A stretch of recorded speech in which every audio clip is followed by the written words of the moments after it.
Hello students, आज हम पढ़ेंगे फाइलम पॉरीफेरा की टाइप स्टडी साइकन, जो हमारे यूनिट फर्स्ट का एक पार्ट होता है। साइकन पढ़ने से पहले हम पॉरीफेरा फाइलम के कुछ कैरेक्टर्स को रिवाइज कर लेते हैं। पॉरीफेरा जो है वो आदिकालीन मल्टी सेलुलर एनिमल होता है, जिन्हें हम कॉमन लैंग्वेज में स्पंज कहते हैं। इनमें जनरली छिद्रदेही कहा जाता है, क्योंकि इनकी जो बॉडी वॉल होती है उस पर छोटे छोटे छिद्र होते हैं, जिन्हें हम ओस्टिया कहते हैं, और ये इनकी वाइटल फंक्शंस की मेन कैरेक्टर्स होते हैं। स्पंज का जो शारीरिक संगठन होता है वो कुछ ऐसे लक्षणों को दर्शाता है जो मेटाजोआ प्राणियों के समूह के डायरेक्ट रूप से नहीं होता है। विशेष रूप से कोशिकाओं के प्रकार तथा इनकी जो संपूर्ण आकारिकी होती है उसकी तुलना मेटाजोआ से नहीं की जा सकती है, और इसी कारण से मल्टीसेलुलर एनिमल्स की एक अलग ब्रांच पैराजोआ में हम पॉरीफेरा फाइलम को रखते हैं, और बाकी सारे मल्टीसेलुलर एनिमल्स को हम यूमेटाजोआ में रखते हैं। साइकोनट जो स्पंजेस होते हैं उसमें जो बेस्ट एग्जांपल होता है वो साइकोन होता है, और अब हम उसका नाम जो है वो साइफा रख चुके हैं, तो लेकिन हम इस पूरे चैप्टर में हम साइकोन ही वर्ड यूज करेंगे।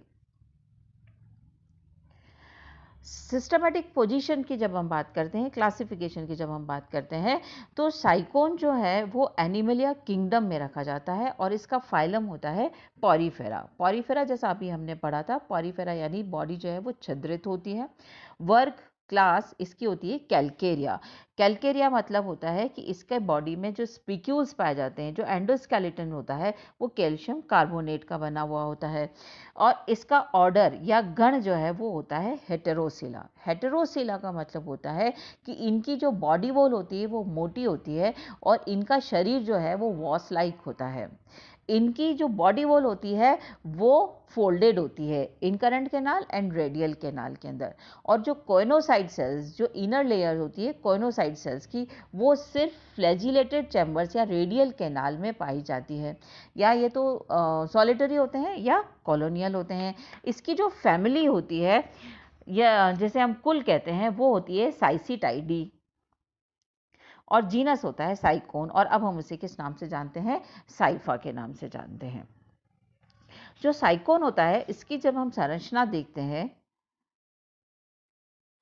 तो इसे हम कॉमन लैंग्वेज में जो हम बोलते हैं उसे बोलते हैं हम कलश स्पंज या अर्न स्पंज कहते हैं, क्योंकि इसका जो एनिमल होता है वो एक कलश के आकार का होता है।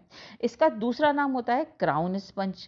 क्राउन स्पंज इसलिए कहते हैं कि इनकी जो ऑस्कुलम होता है उस ऑस्कुलम के ऊपर, शिखर के ऊपर लंबे और सीधे मोनोएक्सोन स्पिक्यूल्स प्रेजेंट होते हैं, जो एक मुकुट के जैसे दिखते हैं, क्राउन के जैसे दिखते हैं, इसलिए हम इसे क्राउन स्पंज भी कहते हैं। सभी के सभी स्पंज, अब हम हैबिटेट और हैबिटेट की बात करें तो सारे के सारे साइकोन जितने भी हैं वो सब के सब मैराइन स्पंजेस होते हैं, यानी ये लवणीय जल के अंदर प्रेजेंट होते हैं, और ये सभी अधिकांश प्रदेशों में मिलता है, लेकिन ज़्यादातर ये उत्तरी अटलांटिक तटों के ऊपर सबसे ज़्यादा पाया जाता है। ये सॉलिटरी होता है, एकल होता है, लेकिन कभी कभी बडिंग के साथ ये छोटी सी कॉलोनी का निर्माण भी कर लेता है, लेकिन ज़्यादातर ये एकल होते हैं, और ये स्थानबद्ध होते हैं, सिसाइल होते हैं। एडल्ट एनिमल जो है वो सिसाइल होते हैं, स्थानबद्ध होते हैं, लेकिन इनका लार्वा जो है वो फ्री फ्लोटिंग होता है, जिससे वो एक जगह से दूसरी जगह पर जाकर अपनी नई कॉलोनी बना सकते हैं। ये ज़्यादातर में जो साइड में जो चट्टानें होती है, जो शेल्स होती है, मोलस्कन की शेल्स या कोरल्स के ऊपर सॉलिड सबस्ट्रेटा जो भी है उस आधार के ऊपर चिपके हुए रहते हैं। ये सब के सब आंशिक रूप से डूबी हुई चट्टानों पर पाए जाते हैं। उन स्थानों पर जहाँ समुद्र की लहरें तेज गति से नहीं आती है, और जहाँ ज्वार भाटा का स्तर तक जो लो टाइड मार्क होता है, यहाँ पर ये भली भांति रूप से प्रेजेंट होते हैं। तो अब स्ट्रक्चर जब हम बात करते हैं, एक्सटर्नल स्ट्रक्चर की जब हम बात करते हैं, जैसा कि चित्र में दिख रहा है, साइकोन जो होते हैं इनमें एक ग्रेट डाइवर्सिटी होती है आकार के स्ट्रक्चर्स के अंदर, और इसके जो साइकोन होता है ये फूलदान के आकार का होता है, और इसकी सिमेट्री जो होती है वो होती है रेडियल सिमेट्री। रेडियल सिमेट्री का मतलब हम इसे एक अक्ष से अगर काटते हैं तो ये दो मिरर इमेज जो है वो बना देता है। इसका कलर जो है वो लाइट ब्राउन से लेकर ग्रेइश कलर तक होता है। इसमें आधार पर चिपकने के लिए, जब ये बेस पे चिपकता है जहाँ पर लाइक दिस सबस्ट्रेटम के आधार पर जहाँ पर ये चिपकता है, कुछ छोटी नलियाँ जैसी बर्ड्स प्रेजेंट होती है, ठीक, और जिससे ये एक कॉलोनी लाइक स्ट्रक्चर बना देता है। स्पंज जो है इसमें जो इसकी लेंथ होती है वो 2.5 सेंटीमीटर टू 7.6 सेंटीमीटर के आसपास इसकी लंबाई होती है, और इसकी जितनी ब्रांचेज होती हैं ये सब आपस में कनेक्टेड होती है, और इनका बेस जो अटैच होती है सबस्ट्रेटम पे वो एक ही होता है। ये इसकी जो बॉडी होती है वो स्लाइटली फ्लेक्सिबल होती है और ज़्यादातर फर्म होती है इसके अंदर माइन्यूट बॉडी के ऊपर ओस्टिया प्रेजेंट होते हैं। माइन्यूट से छोटे छोटे छेद होते हैं, जैसा कि सभी पॉरीफेरा फाइलम की एक स्पेशलिटी होती है। इनकी जो बॉडी होती है वो सिलेंड्रिकल होती है, और ओपनिंग जो होती है, जो मेन बाहर ऊपर की तरफ जो ओपनिंग होती है जिसे हम कहते हैं ऑस्कुलम, और पानी जो है वो ओस्टिया से एंटर होता है और ऑस्कुलम से बाहर निकल जाता है। हमेशा पानी जो ये समुद्र में रहते हैं, लेकिन ये जो पानी जो है वो हमेशा ओस्टिया से एंटर होकर ऑस्कुलम से बाहर निकलता है, कभी भी ऑस्कुलम से अंदर एंटर नहीं हो सकता है। दो कारण होते हैं, क्योंकि इसके अंदर जो कोइनोसाइट सेल्स होती है वो जो फ्लैजिला बीट करती है वो पानी को हमेशा ऑस्कुलम की तरफ प्रवाहित करती है, और जो मोनोएक्सोन जालर जो ऑस्कुलम पर प्रेजेंट होती है वो ऊपर से पानी को अंदर एंटर होने नहीं देती है।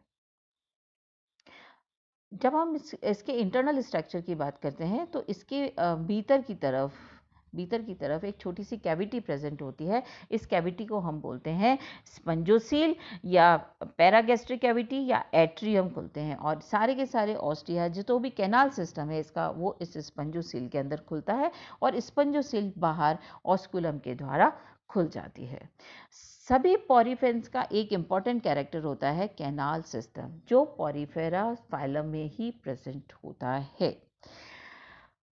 अगर कैनाल सिस्टम की हम बात करते हैं तो कैनाल सिस्टम जो है इसका जो बॉडी वॉल होती है उस बॉडी वॉल के ऊपर छोटे छोटे छिद्र पाए जाते हैं, उसे हम कहते हैं ओस्टिया, डर्मल पोर्स या ओस्टिया कहते हैं। और ये ओस्टिया मिल करके, ये ओस्टिया से पानी अंदर एंटर होकर के ऑस्कुलम से बाहर निकलता है, और ये पूरा सिस्टम जो है वो कहलाता है कैनाल सिस्टम या एक्विफेरस सिस्टम कहते हैं।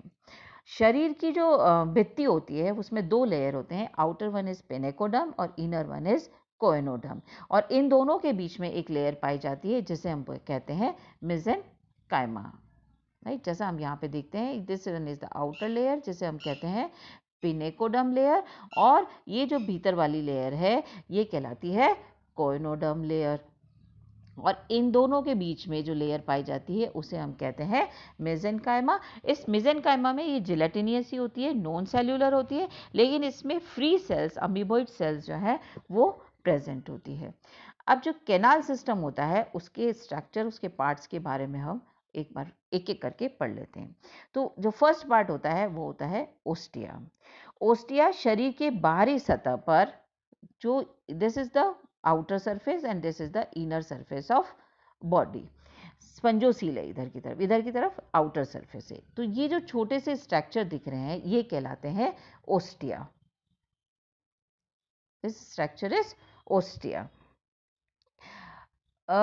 प्रत्येक खांच की इस झिल्ली में दो या दो से अधिक छेद हो सकते हैं, छिद्र होते हैं या ओस्टिया होते हैं, और ये ओस्टिया अपने चारों ओर संकुचनशील पेशी कोशिकाओं या मायोसाइट्स पाई जाती है। ये ओस्टिया का जो डायमीटर होता है उसमें कम और ज़्यादा करने की कैपेसिटी इनके अंदर पाई जाती है। दूसरा पार्ट होता है इनकरेंट कैनाल, इनकरेंट कैनाल्स, इसे हम कहते हैं अंतर्वाही नाले। ये वे नाले होती है जो शरीर भित्ति के अंतर्वलित होने से बनती है। ये कहलाती है इनकरेंट कैनाल, जो किससे बनती है, बॉडी वॉल के इन्वेजिनेशन से बनती है।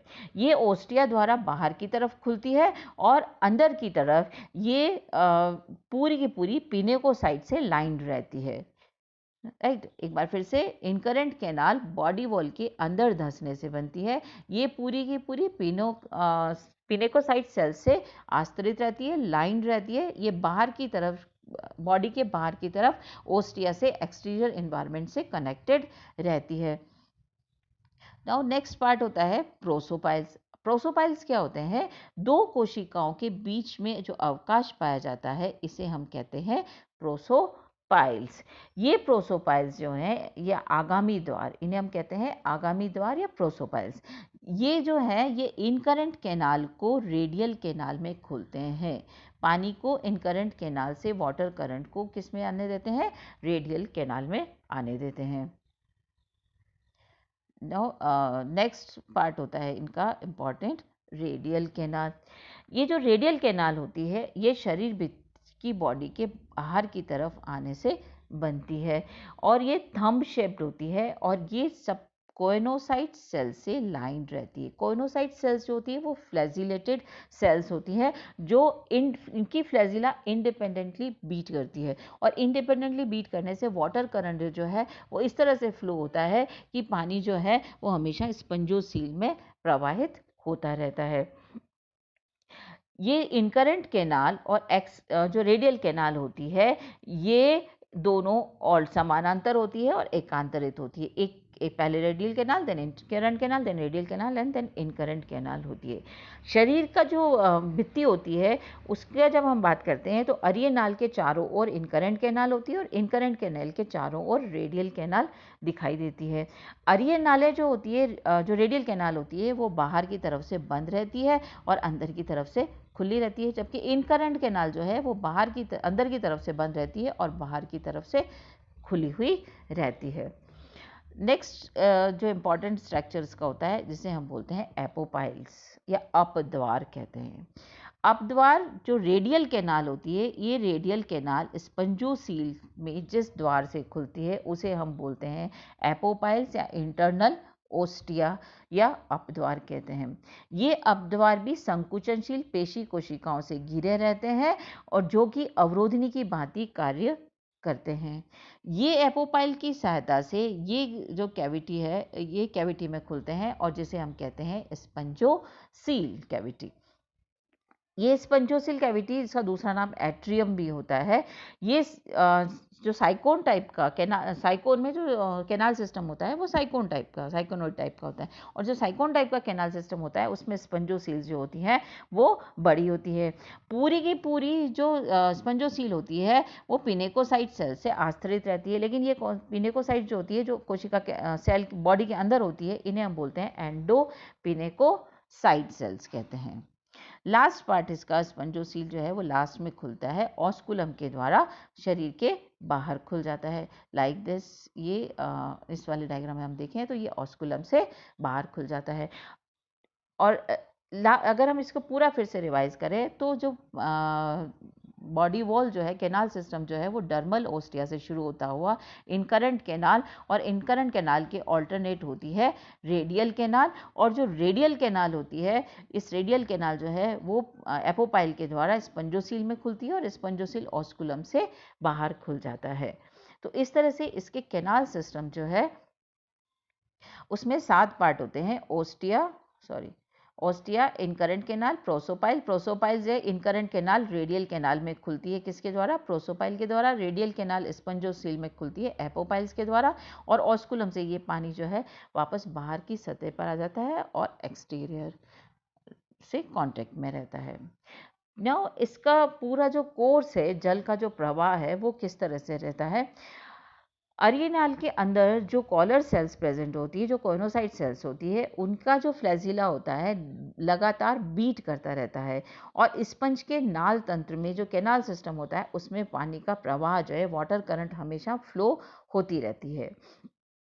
और इसमें जो फ्लैजिला होते हैं वो सबके सब इंडिपेंडेंटली बीट करते हैं। इनमें 2 स्ट्रोक होते हैं जब भी फ्लैजिला करती है, एक इफेक्टिव स्ट्रोक होता है, एक रिकवरी स्ट्रोक होता है। अब जब हम पानी जिस कोर्स जो सर्कुलेशन रहता है वो किस तरह से इसके अंदर जाता है, ये पानी शरीर के बाहर, ये शरीर के बाहर से डर्मल पोर्स को हम दूसरा नाम कहते हैं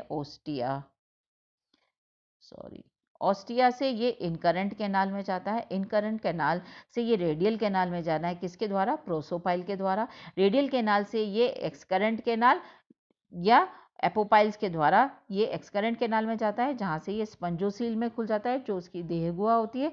देहगुहा से पानी ऑस्कुलम से वापस बाहर निकल जाता है।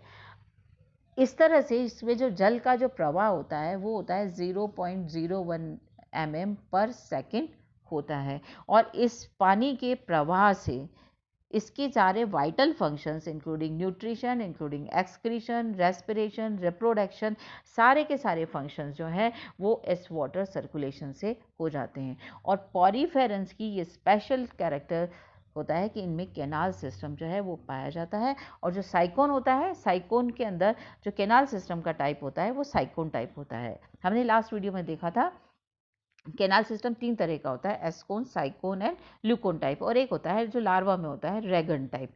तो सिंपलेस्ट होता है एस्केनोइड टाइप, मोर कॉम्प्लेक्स साइकोन, और बोली सबसे ज़्यादा कॉम्प्लेक्स जो होता है वो होता है ल्यूकोन टाइप। तो साइकोन में जो कैनाल सिस्टम पाया जाता है वो होता है साइकोन टाइप। और अगर हम पूरा फिर से रिवाइज करें, इसका इंपॉर्टेंट पार्ट होता है जो question examination point of view से भी होता है, इसका कैनाल सिस्टम जो है वो बहुत इंपॉर्टेंट होता है। इसका नेक्स्ट क्लास में हम इसका सेलुलर ऑर्गेनाइजेशन, हिस्टोलॉजी पढ़ेंगे। Thank you.